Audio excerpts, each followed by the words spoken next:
আসসালামু আলাইকুম। ছাদ বাগান পরিচর্যা করলে কিন্তু অনেক ফলই পাওয়া যায়। তো দেখেন আজকে এই যে স্ট্রবেরি গাছ এখানে স্ট্রবেরি চারা, বেলি ফুল প্লাস টমেটো, বস্তায় টমেটো লাগাইছিলাম, অর্থাৎ প্যান্টের ভিতর টমেটো লাগাইছিলাম। পানি পর্যাপ্ত পরিমাণে পানি খায় না। ভেজা গাছ হলে বেশি ভালো ফল পাওয়া যায়। প্রতিদিন পানি দেওয়ার হয় না ব্যস্ততার কারণে। এই মাটিটা যত ভেজা থাকবে তত ফলটা ভালো হবে।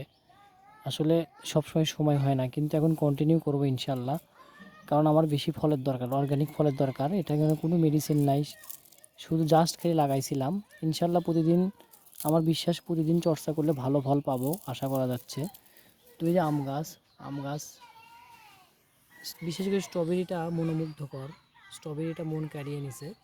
গোলাপ গাছেও দেখেন অনেক ফুল ফুটছিল, কিন্তু এখন কিন্তু ফুল নাই। স্ট্রবেরি গাছের চারা, তো এখানে এই গাছগুলোতে ফুল, পানি না দেওয়ার কারণে গাছ কিন্তু শুকিয়ে যাচ্ছে বারবার। এটা কিন্তু ওয়াটার রেইন লিলির গাছ। ওইখানে ছিল হচ্ছে আপনার রজনীগন্ধার গাছ, সবগুলো শেষ। তো যাই হোক, সেটা কোনো বড় কথা না। যেটাই করবেন একটু যত্ন নিতে হবে, যত্ন নিলে যত্নে রতন মেলে, আসলে এটাই বাস্তব। প্রতিদিন পানি দিতে হবে, পানি দিলে গাছের ফুলগুলো ভালো হয়, দেখতেও ভালো লাগে আসলে।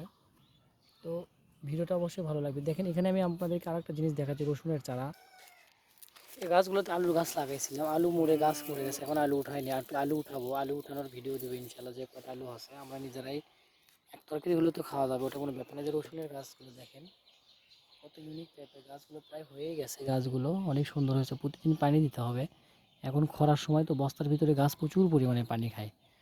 তো যাই হোক, অবশ্যই ভিডিওটা ভালো লাগবে আপনাদের।